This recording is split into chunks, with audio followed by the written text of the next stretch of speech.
जय हिंद दोस्तों। कैसे हैं आप लोग। तो आज हम बात करने वाले हैं एक कन्नड़ा हॉरर मूवी के बारे में जिसका नाम है सू फ्रॉम सो। इस फिल्म की कहानी काफी अच्छी है जो कि आपको बेहद पसंद आएगी, तो आप इस वीडियो को अंत तक जरूर देखिएगा।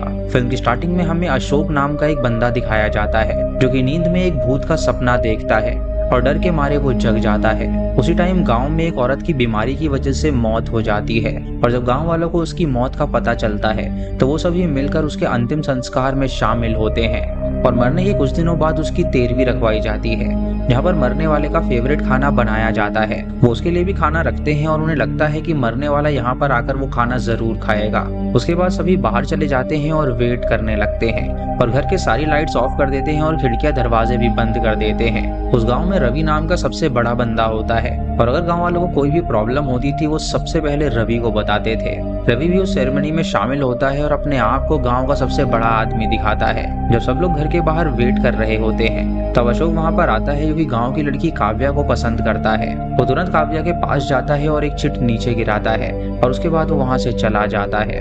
अब थोड़ी देर बाद अशोक का फोन बजने लगता है और अशोक को याद आता है कि उसके घर में वो फोन चार्जिंग पे लगा हुआ है, तो वो जल्दी से तुरंत घर के अंदर चला जाता है और दरवाजा खोल देता है और अपना फोन तुरंत वहां से ले आता है। ये देखकर रवि और गांव वाले काफी ज्यादा गुस्सा हो जाते हैं और उससे बोलते हैं कि फोन लेने के लिए वो अंदर कैसे चला गया, उसे दरवाजा बिल्कुल भी नहीं खोलना चाहिए था।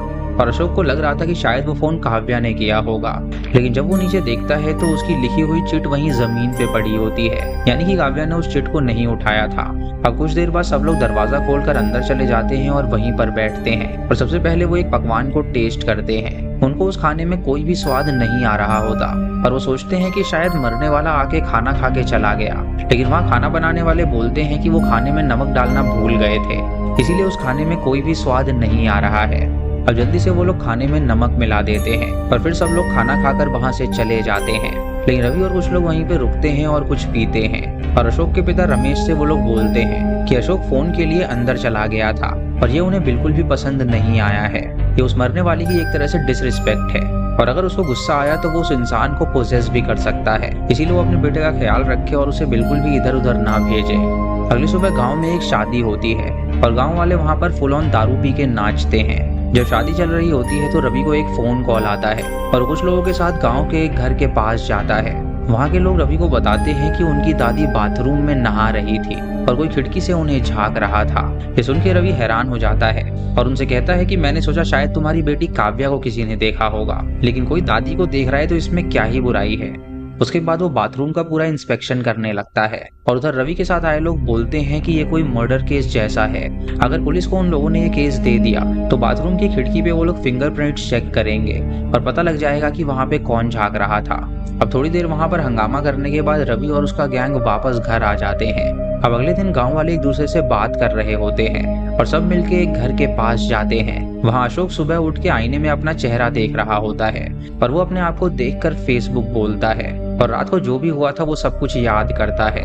दरअसल पिछली रात जब अशोक शादी से जा रहा था तो उसने काव्या को देखा और उसके घर के बाथरूम से किसी के नहाने की आवाज आ रही थी, जिससे अशोक को लगता है कि शायद वो काव्या ही नहा रही होगी और वो खिड़की के पास जाके देखता है, लेकिन वहाँ काव्या नहीं बल्कि दादी होती है और ये देखकर वो डर गया था और वो तुरंत वहाँ से भाग निकला था। इतने में रवि और उसका गैंग वहाँ पर आ जाते हैं और बोलते हैं कि वो पुलिस को बुलाएंगे ताकि वो फिंगरप्रिंट्स चेक कर सके। अशोक पासी के झाड़ियों में छुपा होता है और ये सब सुन रहा होता है और ये सुन के वो बहुत ही ज्यादा डर गया था। अब थोड़ी देर बाद अशोक पेंट का डब्बा लेके बाथरूम की खिड़की पर पेंट लगा देता है ताकि उसके फिंगरप्रिंट्स पुलिस को मिल ही ना सके। इतने में एक आदमी बाहर आता है और ये देखकर वो अशोक पे चिल्लाता है और बाकी दो लोग भी अशोक के पीछे पड़ जाते हैं। अशोक वहां से भागने की कोशिश करता है लेकिन आखिर में वो पकड़ा जाता है। एक आदमी देख के बोलता है कि शायद इसे भूत लग गया है तभी ऐसे बिहेव कर रहा है और इस सुन के अशोक सोचता है कि ये बहुत ही अच्छा आइडिया है और वो वहां पर पोजेस्ड होने का नाटक करने लगता है। अब हर जगह गांव वाले अशोक के घर वालों को अजीब तरीके से देख रहे थे और वो उनसे डर रहे थे और दूरी बना रहे थे। वो गांव वाले अब प्रसाद से मिलते हैं जो कि एक बहुत बड़े तांत्रिक का बेटा था। वो बोलते हैं कि तुम्हारे पापा बड़े से बड़ा भूत भगा देते थे और अब वो नहीं है, लेकिन तुम अभी उम्र में छोटे हो, लेकिन तुम्हें भी ये विद्या जरूर आती होगी, तो तुम आओ और उसका भूत भगाओ। दरअसल प्रसाद को ये विद्या बिल्कुल भी नहीं आती थी और गांव वाले उसके साथ जबरदस्ती करने लगते हैं, तो वो राजी हो जाता है और अशोक के घर चला जाता है और फोन में वो कुछ प्रोसेस देखता है और पूजा का नाटक करने लगता है। डरते हुए वो दरवाजा खोलता है और अशोक के रूम में जाता है और वहाँ अशोक को देखकर वो बहुत ही ज्यादा कांपने लगता है। अशोक दरवाजा बंद करके जोर से हंसता है और बाहर वाले सोचते हैं कि भूत हंस रहा है। प्रसाद उससे पूछता है कि आखिर तू कौन है, तो अशोक को कंचना मूवी की याद आ जाती है और वो सोचता है कि लॉरेंस ने भी अपना नाम कंचना ही बताया था, इसीलिए वो कह देता है कि वो कंचना है। लेकिन बाहर वाले कंचना की जगह सुलोचना सुन लेते हैं और वो सोचने लगते हैं कि हमारे गांव में सुलोचना नाम की कौन सी लेडी मरी थी।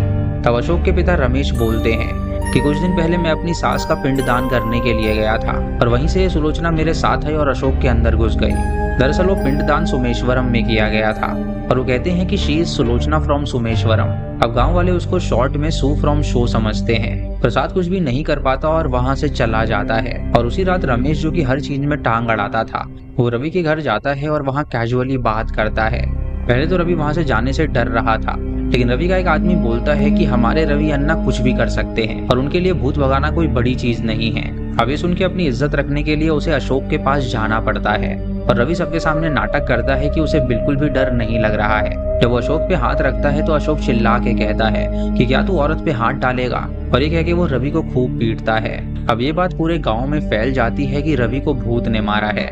वहीं पे एक अंधा आदमी खड़ा होता है जो कि उससे कहता है कि रवि को किसी सुलोचना नाम की लड़की ने मारा है और अगर इसकी शादी हो जाती तो ये लड़कियों के पीछे नहीं भागता और ऐसे नहीं पिटता। ये सुन के रवि तुरंत वहां से चला जाता है। वहां खड़े लोग अंधे आदमी से बोलते हैं कि रवि को किसी लड़की ने नहीं मारा है और सुलोचना जो है वो भूत का नाम है।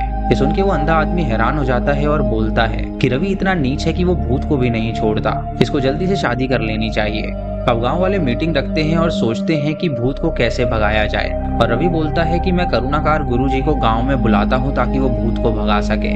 गांव वाले ये सुन के खुश हो जाते हैं और गुरुजी का बहुत ही बड़ा वेलकम करते हैं। दरअसल गुरुजी को भूत के बारे में कुछ भी नहीं पता होता और वो अशोक को देखते हैं और गांव वालों से बोलते हैं कि इस भूत को भगाने के 3 तरीके हैं।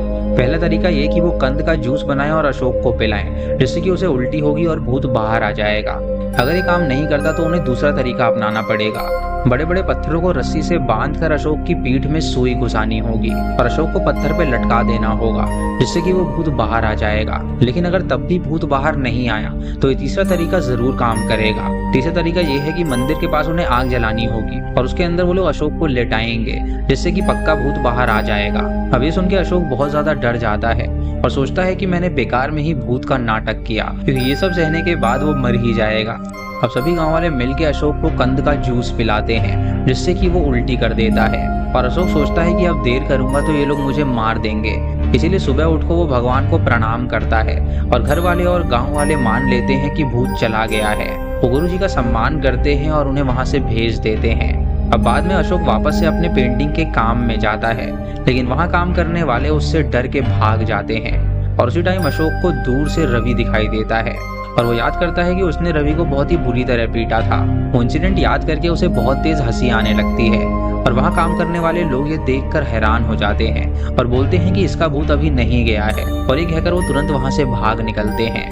अब अगली सुबह अशोक पालक लेने के लिए जब अपने घर जाता है और उसी टाइम वहाँ पर एक मुर्गा मर जाता है और घर वाले सोचते हैं कि अशोक के भूत की वजह से वो मुर्गा मरा है।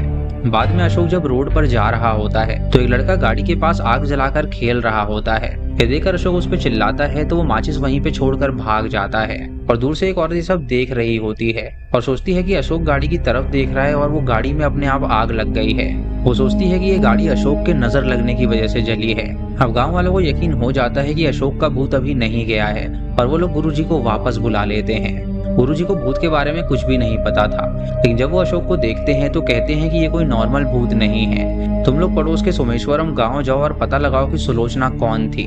अब रवि और कुछ लोग ऑटो में सोमेश्वरम जाते हैं और सुलोचना नाम की लेडी के बारे में पता करने लगते हैं। तभी उन्हें वहाँ पर चिट्ठी मिलता है। वो कहता है कि मुझे सुलोचना का घर पता है और वो रवि और उसके गैंग को सुलोचना के घर ले जाता है। वहाँ एक कुंवारी लड़की भानु बाहर आती है और बोलती है कि मेरी माँ का नाम ही सुलोचना था और वो 3 साल पहले मर गई थी। उसके बाद रवि अपने गैंग के साथ वापस गाँव आ जाता है।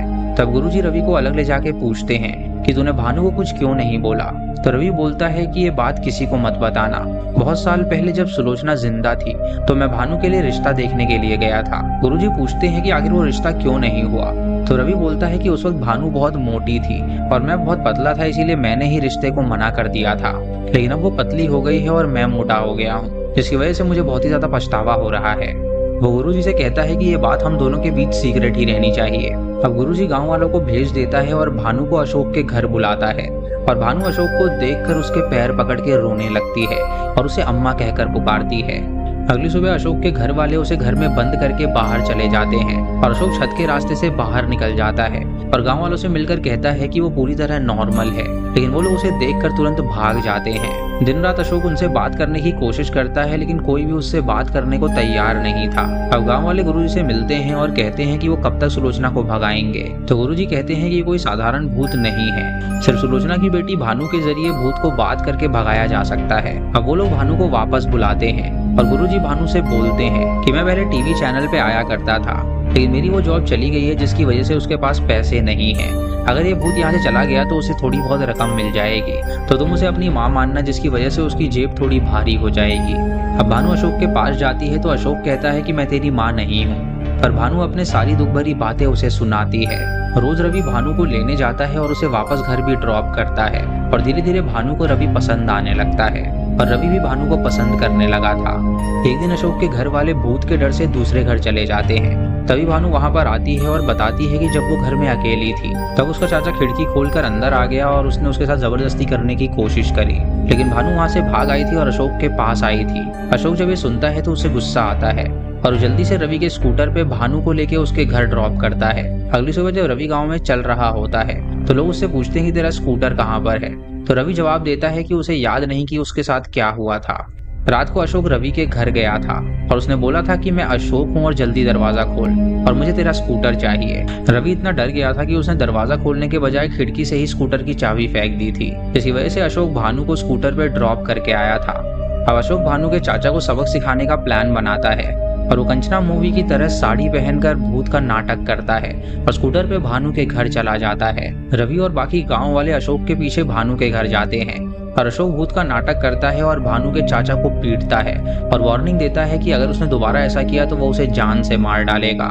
लेकिन गांव के कुछ लोग बोलते हैं कि पड़ोस के गांव वाला आकर हमारे गांव वालों को कैसे मार सकता है, और वो सभी मिलकर अशोक को मारने की कोशिश करने लगते हैं। रवि और उसका गैंग वहां पर आता है और अशोक के लिए वो लोग लड़ते हैं और आखिर में भानु को लेके वो गांव वापस आ जाते हैं। अशोक गांव वालों से बोलता है कि मैं सुलोचना बोल रही हूँ और जब तक मेरी बेटी इस गांव में खुश है मैं वापस नहीं आऊंगी, और अगर किसी ने मेरी बेटी को चोट पहुंचाने की कोशिश करी तो मैं फिर से आ जाऊंगी। गांव वाले सोचते हैं कि भानु की शादी फिक्स कर देनी चाहिए और वो गांव में एक बूढ़े आदमी को ढूंढ के भानु की शादी फिक्स कर देते हैं। लेकिन रवि कहता है कि मैं इतना जवान हूँ, मैं क्या मर गया हूँ जो उसके बूढ़े आदमी से शादी कराई जा रही है। अब कुछ दिनों बाद उन दोनों की शादी हो जाती है और अशोक के दोस्त उससे बात करते हैं कि तूने उस वक्त सबको डरा ही दिया था और जो तूने हमसे पैसे लिए वो कब वापस देगा। पर फिर वो सुलोचना का नाटक करता है और कहता है कि अगर पैसे नहीं दिए तो तू अशोक का क्या कर लेगा। ये सुन के सारे दोस्त डर जाते हैं और वहां से भाग निकलते हैं और इसी के साथ ये मूवी यहीं पर खत्म हो जाती है। तो दोस्तों ये थी comedy horror movie Su from So की कहानी। आपको इसी कहानी कैसी लगी आप हमें कमेंट सेक्शन में जरूर बताइएगा। अगर आप चैनल पे नए हैं तो इसे सब्सक्राइब करें और बेल आइकॉन दबाएं नोटिफिकेशंस के लिए। और दोस्तों वीडियो को लाइक और शेयर करना बिल्कुल मत भूलिएगा। तो मैं मिलता हूँ आपको अगली वीडियो में, तब तक के लिए जय हिंद।